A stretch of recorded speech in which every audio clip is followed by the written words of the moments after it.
الله الرحمن الرحيم الحمد لله رب العالمين والصلاة والسلام على سيدنا محمد سيد الأولين والآخرين وعلى آله وصحبه أجمعين.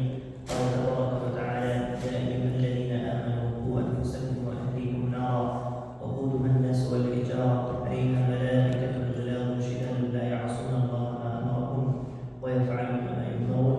رب اشرح لي صدري ويسر لي أمري واحلل عقدة من لساني يفقهوا قولي. اللهم لا علم لنا إلا ما علمتنا إنك أنت العليم الحكيم. اللهم علمنا ما ينفعنا وانفعنا بما علمتنا وزدنا علما. So inshallah, I won't make this session too long because I know why all of you guys came here to eat food, and that's exactly why when the announcement was made, all the people ran downstairs to grab the food. So we'll make this session short inshallah, and then we'll have a small Q&A session. As we all know, the discussion for tonight is regarding family within the Quran.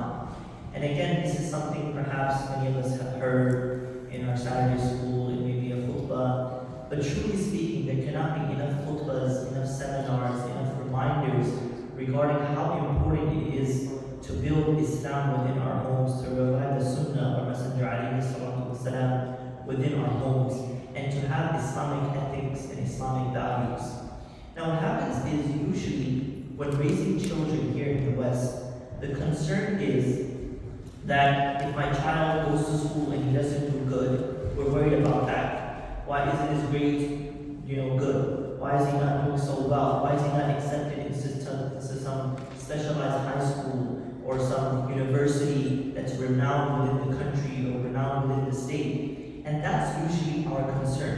And let's face it, all of us ran away from Bangladesh, Pakistan, India. We came to America not to build a beautiful masjid.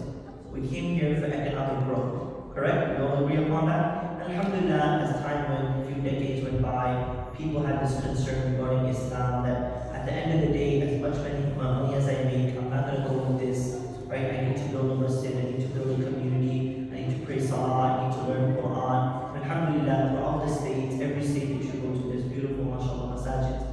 But the concern in our daily discussions, right? When we're sitting at home, we're asking our child, what did you do in school? How was school? Who's that friend that I saw that you're hanging around with? Who's that person? How often within our discussions while we're having dinner or while we're talking to our child on our dinner table or having lunch or maybe on a Friday night or a Saturday night, how often do we have concerns regarding our child's akhirah? What is going to happen to myself and what is going to happen to my child's hereafter? Is my child actually devoted in prayer? Is my child learning? Is he doing better in his recitation of the Quran? Is his tajweed becoming better? How often is that our concern? And this is why Allah subhanahu wa ta'ala within the Quran addresses how you and I need to be concerned regarding our families hereafter when we leave and when we depart from this dunya. So this verse is perhaps a verse that you have heard, but it's just a refresher for all of us. Allah Azza wa Jalla within the Quran says, Ya ayyuhal ladhina amanu, qu anfusakum wa ahlikum nara. O you who believe, protect yourself and your family from the hellfire. The first thing that you have to remember, the first reflection over here within the portion of the verse, Allah begins by saying what? Protect yourself and then your family. Means you and I need to rectify ourselves before we start correcting our own children. How often do you see that parents are speaking about, hey, did you pray, did you pray, did you pray? But the parents themselves don't wake up from Fajr Salah. How often do you say, hey, it's good to go to the masjid and stuff, and then you go to Saturday school or Sunday school, and the parents come over here, and Salatul Dhuhr is done, it's like, hurry up, let's go. He didn't pray the Dhuhr Salah himself. Right? Or Salah is about to start, there's 5 minutes, 10 minutes left for the congregation of prayer. He's like, let's go home, let's go, get in the car, let's go. So kids see the hypocrisy. You're talking about, don't say the bad words, don't say F word, B word, this word, and then you yourself are watching some show on Netflix that just foul language. Right? You're talking about your daughter to cover up and wear hijab, but you yourself aren't wearing hijab yourself. So children see through the hypocrisy and they learn through the actions that you and I are performing. So the first thing Allah subhanahu wa ta'ala reminds us is what? Rectify yourself. Qu anfusakum. Perfect your own actions. Look into your own self and contemplate and reflect, what am I doing? child. Because if you yourself aren't correct, don't expect your child to be some saint of the time.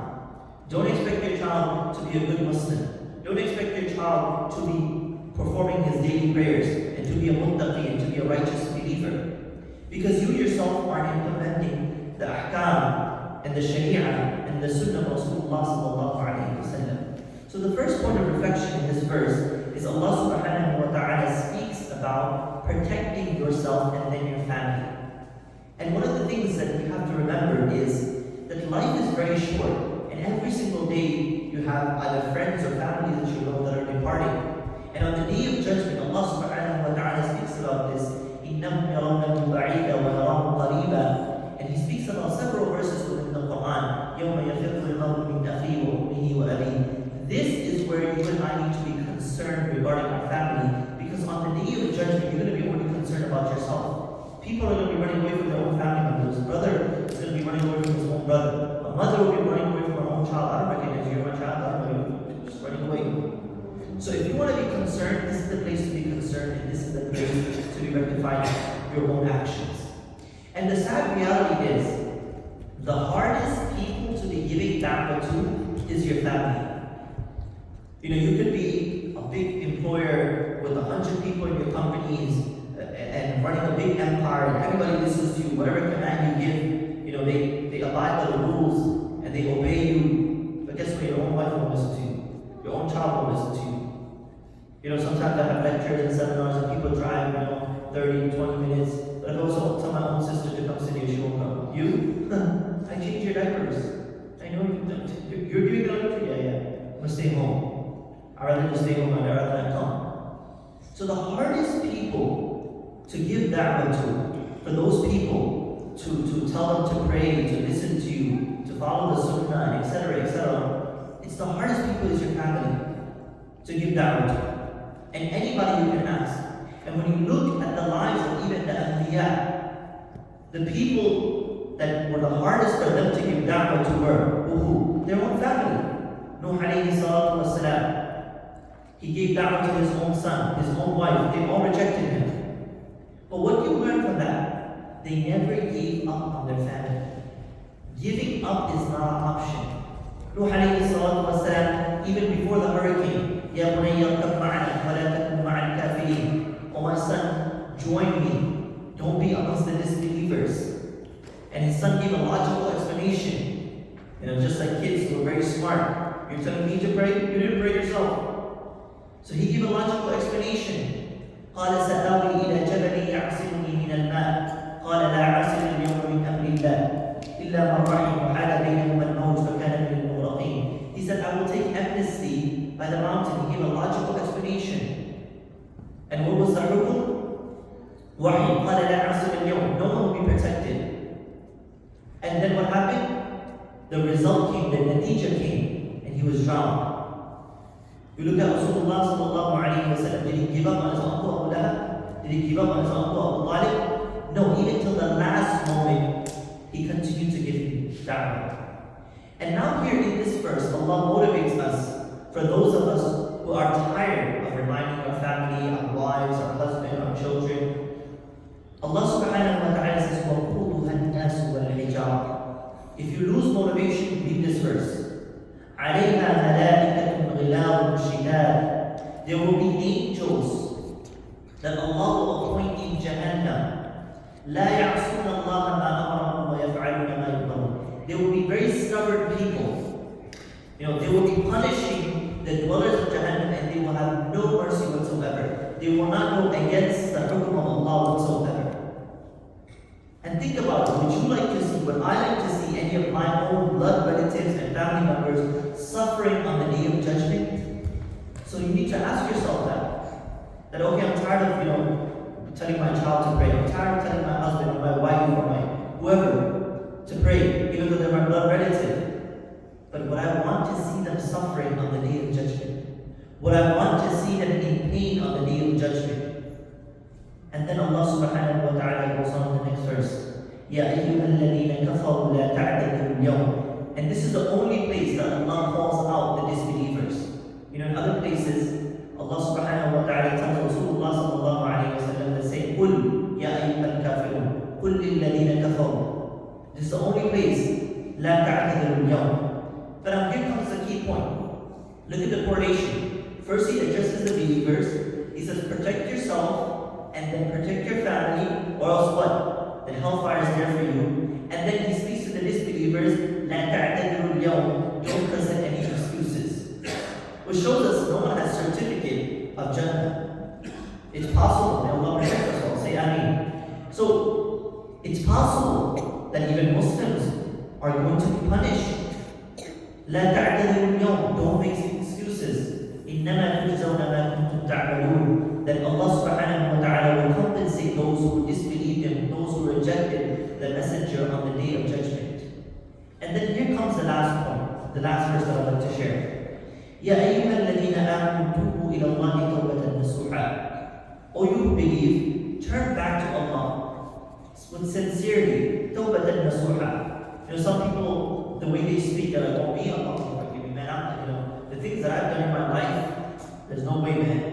I'm the worst human being. No. As long as you're breathing, as long as you're sincere in your tawbah, whatever actions you have done, never be despondent in the mercy of Allah. Ya ayyuhal ladhina amanu tubu ila Allahi tawbatan nasuha. Remember, Allah will forgive you if you are sincere in your repentance to Him. And what is tawbah? Tawbah is basically, let's just say you're using the GPS and you're going the wrong direction. And what happens? The lady starts freaking out on you, right? Go make a U-turn. So it's that U-turn that you make, and then you're on the right direction, heading towards back to Allah and Messenger alayhi salatu wasalam. عسى ربه, perhaps, أن يكفر عنكم سيئاتكم ويدخلكم جنات. Allah subhanahu wa ta'ala is saying that I will completely just eliminate all your sins. I will bury your sins. There's a difference between Allah means to cover something. Kafara means to just dig something in. So if there was a pile of filth over here, and I was to just take that and dig it under the ground, no one would know that there was filth there. So Allah says He will completely eliminate everything. And يُدْخِلَكُمْ جَنَّاتٍ تَجْرِي مِنْ تَحْتِهَا الْأَنْهَارُ. And He will enter you into Jannah. And imagine a place like Jannah. One time I remember when we were studying in South Africa, one of our scholars, he just made a joke. He said, I want all of you to close your eyes and imagine Jannah. And then one by one he started to ask, what's your imagination? Everybody was like, it's a beautiful palace with a nice river and a nice sea, whatever. And he said at the end of the day, whatever your imagination is, that's not Jannah. Period. Because Rasul sallallahu alayhi wa sallam says, what about Jannah? مَا لَا عَيْنٌ رَأَتْ وَلَا أُذُنٌ سَمِعَتْ وَلَا خَطَرَ عَلَى قَلْبٍ بَشَرٍ. No mind has seen, right? No mind can imagine, no eyes have ever seen, and no heart can ever comprehend what is Jannah. So whatever our imagination of Jannah is, it's way beyond our imagination. So, but let me give you an example. Think about this and the previous verse as well. Think about when you go and travel. You're somewhere in Europe, you're going to Turkey, you're going to Morocco, whatever country you're going to, and then you take that, selfie or Snapchat, and you're like, oh man, I wish you were here, right? You send your snap, or you put it on your story, or even someone says, yo, this beautiful scene, I wish I was there with you. Think about you're enjoying in Jannah, and your family members are like, oh, I wish I was with him, man. Or you yourself are thinking, man, I wish my husband or my wife or my child was here with me. That's exactly what it is. You don't want to go to Jannah alone. None of us want to go to Jannah alone. We want to go with our loved ones. The ones who we spend the most time with in this world, we want to be with them as well in Jannah. Except for some people that are like, nah, I want to be with my wife. some ladies are like, do I have to be married to him in Jannah too? Please Allah protect me from that the hereafter. I'm just joking, by the way. Allah Azza wa Jalla goes on, يَوْمَ لَا يُخْزِي اللَّهُ النَّبِيَّ وَالَّذِينَ آمَنُوا مَعَهُ نُورُهُمْ يَسْعَى بَيْنَ أَيْدِيهِمْ. Then even the Anbiya, they will not go alone. They will go with their companions. Those who follow their footsteps, they will be going in with them on the day of judgment. And then Allah subhanahu wa ta'ala says, نُورُهُمْ يَسْعَى بَيْنَ أَيْدِيهِمْ وَبِأَيْمَانِهِمْ بُشْرَاكُمُ الْيَوْمِ. They will be giving glad tidings that on that day they will not be worried, because when a person enters Jannah, يَقُولُونَ رَبَّنَا أَتْمِمْ لَنَا نُورَنَا. That nur, that light will be opened up to that person. Light will be paved for that person into Jannah. This person will have no worries, no tension, no grief. You have nothing to worry about and be enjoying in Jannah. And this is our ambition. This should be our goal. In life it's very important to be financially stable, to have a degree, to have a career, to make some money, to invest, etc., etc. But what's also important is, what have I invested for the hereafter? What have I built for the hereafter? Because one of the scholars said something beautiful. He said there's differences of opinion in everything. We all agree that we're all going to die, but even after death, there's difference of opinion. What happens to you? Some people say you just become bones and whatever, and there's no hereafter. But we all agree upon one thing, and that is what? That we're going to die. And as believers, we have this firm faith that there is this second part of life. My journey begins here, and my life of investment is this life, and the other life, the second life, there's no work at all, there's no investment, it's just relaxing. Basically, I'm a retired person with no worries and no bills. But so life has two parts, and the first part is the dunyawi life, and the second part is the akhirah. And the investment and the molding must be in this life. And the important thing is that I need to take my family with me, because I'm not alone. I need to make this journey with my family to the hereafter. And the sad reality is that if you and I don't make effort upon building this character and this relationship with our family, then it's sad to say in the hereafter, may Allah protect, but all of us will be in a devastating state. Because you wouldn't like to see your family in a devastating state. None of us would like to see any one of our family members suffering. So the key element over here, and for things to take back home, is the relationship that you and I need to build with our family. We need to be doing activities with our family at home. Maybe if the masjid is too far away, we need to perform jama'ah at home. We need to have some ta'aleem at home. We need to be reading some activities and some books at home. Perhaps you can even watch a lecture together. But do things with your family as well. Do things with your family which are meaningful. And show love. Be people of mercy and rahmah towards your children. And likewise, for the children, when the parents become elderly, to show rahmah towards the parents as well.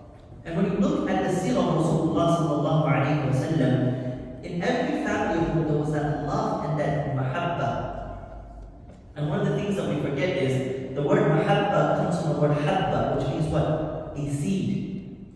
If I was to give you a seed and say that, okay, if you plant this seed, there will be an apple tree. You know how much effort has to be behind that seed. So every single day you'll be watering that seed. You'll be making sure that the ants and the squirrels and the insects don't eat that seed. And they'll be protecting that, and suddenly one day after so many days of effort, you'll see the fruits of the efforts that you put in.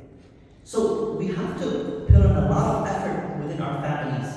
There needs to be a lot of love, there needs to be a lot of time that is given. There's a famous story in the UK that, this is a story from back in the 80s, where one of the child went up to his father and he said, "Oh my dad, how much do you make per hour?" So he said, "I make 10 pounds an hour." So he said, "Can I get 10 pounds? So he was disturbed and came back from a long day and just take it right here. And then a few days go by, and then he sees this 10 pounds that he gave his son slip out from his pillow. He's like, "What is this?" And then he goes to his son, like, "Did I give you this 10 pounds, whatever?" He said, "Yes, Dad, because you're so engaged in working and I don't know. So I took that 10 pounds that you make an hour and I gave it back to you so that you can give me 1 hour." If you and I aren't going to give time to our children, then our children aren't going to have that value from us. And this is the love that and mahabba that you and I need to give to our children so that we can receive that back from our children. And if you look at the seerah of Rasulullah sallallahu alayhi wa sallam, one of the most beautiful incidents is the cave of Hira. When Rasulullah sallallahu alayhi wa sallam was doing muraqabah before wahi, and Sayyidina Khadija radiallahu ta'ala anha, as an elderly woman, and this is true love for her husband, she would go up and provide food for him and then come back. Think about elderly lady. Anybody want to visit Jabal al-Nur? You will see that to go up that mountain will take you like an hour, and to come back will take another hour. So think about, she used to take food, and from the food she would cook it and go all the way up and come down. And then the day he received wahi, he came back home. He said, Zambiluni, Zambiluni. And he was shivering. And what? She could have said, oh, that's exactly what's going to happen because you're spending time in the mountains, right? I told you not to be in the mountains. Which husband runs away and spending time in the mountains? But she has true love for her husband and those words that she uttered. Till today, history records those words. كلا والله لا يخزيك الله أبدا إنك لتصل الرحم وتكسب المعدوم وتحمل الكلب. But Allah will never disown you. Allah will never go against you. Because why? You have certain qualities that other people have. You assist the poor. You assist those who are needy. وتكسب المعدوم. The word معدوم comes from the word عدم. Those people who are nobody in the streets. When you pick those people up and you assist them, you guide them, you give them value in their life. And this wasn't prepared, one day if my husband, comes back home terrified and traumatized and say something romantic like this. No, this was true mahabba, it came from our heart. So to build that family love and that family bond, and sadly to say, truly today one of the crises is within our families. There's no crisis of oil, there's no crisis of education. Alhamdulillah, many of us have PhDs, we have, bachelor's degree, we have multiple businesses, mashallah. We have, investments in real estate and this and stocks and mashallah. But guess what? We don't know how to build a family. We don't know how to be a good husband. We don't know how to be a good father. We lack these qualities. Despite having a master's degree, despite having a double master's, guess what? You don't know how to raise a family. You don't know how to give time to your children. You yourself, sadly to say, lack Islamic knowledge and lack producing or giving Islamic ethics and values to your own children. So this is one of the most important things, is building a family and building that Islamic environment within our homes. We talk of, the Muslim communities like this, Muslim communities like that, the Ummah is in this devastating state, and I visited this country and it's like this and that. Well, guess what? If you want to rescue the Ummah, you have to first rescue your family. Because if you can build a home, you can build a Ummah. Because what is a community? A community is what? A mixed of bunch of families, right? A bunch of families come together, and that's how a masjid comes together. If you and I can build our family, then truly speaking, we can build a Ummah. May Allah subhanahu wa ta'ala give us the ability to revive the Islamic values and the ethics of our families. Sallallahu alayhi wa sallam. Anyone have any questions, inshallah? Yes. Why not, sir? I feel like the biggest thing between our generation and our parents' generation is I feel like, because I always feel like our parents are trying to teach us their old generation values and the new generation, which I feel like sometimes it's a big disconnect between some of the families. So what would you say in those situations? Because I feel like you could bring growing up in an Islamic environment is key, but I feel like a lot of people lack understanding the generational differences. It's a very important question. For those of us, maybe sisters in the back that didn't hear the question, the question was basically that the understanding and the gap between the generations of our fathers who came from back home and us being raised here in the West. There's the lack from both sides. First from our side and also from our elders, in the sense that our elders have to understand the society that you and I are growing up in, including the elders themselves, right? They never grew up with iPhones, right? They never could imagine that there's a screen and they can touch it. Even if they had phones back then, they were like black and white phones, right? So first thing we have to understand is not that we have to adapt to the modernity, but we are growing up in a modern society, right? Technology as advancing as days go, right? There's so many mobile apps, there's this Facebook, there's Instagram, this thing. So our children will be engaged in these things. You can't escape from that. So our parents have to first understand that as well. The second thing is, that doesn't mean that we compromise our Islamic values. And there's some things in our tradition as well. Like back in the days, for example, if an elder used to walk in, it was out of respect that you would stand up for that elder and you would give salam. Nowadays, you don't do that. Just like, what's up, man? Your father's friend, good for you. So children have to also, so there's a lot of values and a lot of things, maybe it could be traditional, it could be Islamic, it could be whatever. Children have to understand that as well. So it plays a role from both sides. The first thing is elders have to understand that we're not living in Bangladesh, we're not living in India, we're not living in Pakistan, we're living in America. And that's perhaps one of the risks that you took, right? You came to this country, at the first stage we're just worried about money and building your career, whatever, but now you have kids and you have to accept that your kids are not being grown up in India. If you want your kid to be completely Indian and whatever, speaking fluent Urdu or Hindi, whatever, then you gotta go back there. You gotta do hijrah again. You gotta migrate again. So from both ends, and also we have to remember that as American as you may be, right, like me, I was born in Queens just like Trump, alright, just as American as Trump, not as well as that. But so I have to remember that, okay, my father came from Bangladesh, etc., etc. He wants to instill these values within me. He wants me to, give salam, not say good morning instead. So there's a lot of Islamic values that we need to accept and adopt as well. So it goes from both sides. There needs to be effort from our previous generation, our elders, and our youth as well. Any of the sisters have any questions? Yes.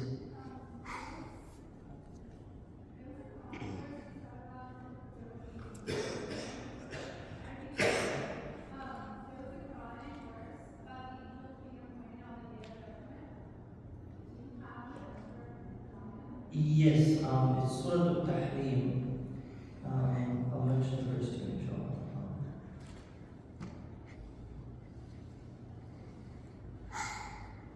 So it's in the 28th juz, and verse number 6, Surah Al-Tahrim.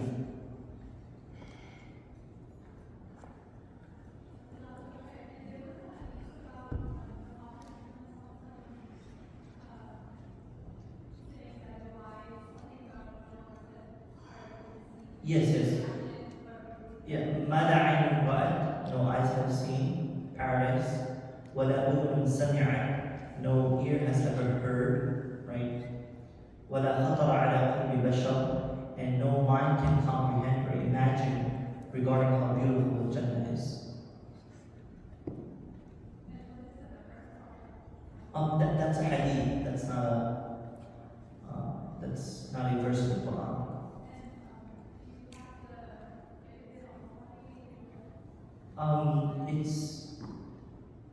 It's an authentic narration. I wouldn't be able to reference exactly which book. Anyone else? Yes. Let's say I'm a father or a husband and who hasn't focused on myself. Like, what steps would you recommend to be the first to fix myself? Or resources? Can you repeat the question, Sean? Let's say I'm a father who hasn't really helped myself. I've been telling the kids to do stuff better, but I have not been a good role model. What are like the first steps you would recommend to work on first? The first is always the basics, to start off with, maybe tilawah, the Quran, salah, and as a father, one of the things that's very important is to do the activities with my child. Like one of the examples that I always give, that if you're not able to at least come to the masjid, perform jama'ah at home with your child, right? So that your child knows that, performing salah in congregation is a very important element, Praying itself, of course, but praying in congregation is something which is more significant. So to do things with your child, to be reading maybe a daily hadith, whichever book you want to choose, to be watching Islamic videos of any scholar that you like. So the things which is very important is your own self-development. You maybe performing nawafil, maybe salat al-tahajjud, or giving sadaqah, etc. And the second thing is doing activities with your child as well. Because as we're teaching, basically you're learning, because every teacher would say that the years of experience, taught them as they were going along. So it's never too late. You could be an elderly father, you could be a young father, but I would recommend that as a husband, as a father, to start doing things with your child, so that your child even knows that, hey, this is important because this is important to my father. Anyone else, inshallah?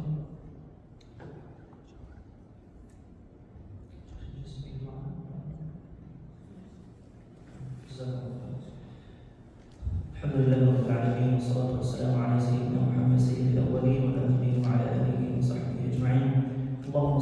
وسلم وبارك على سيدنا محمد سيد الأولين والآخرين وعلى آله وصحبه أجمعين.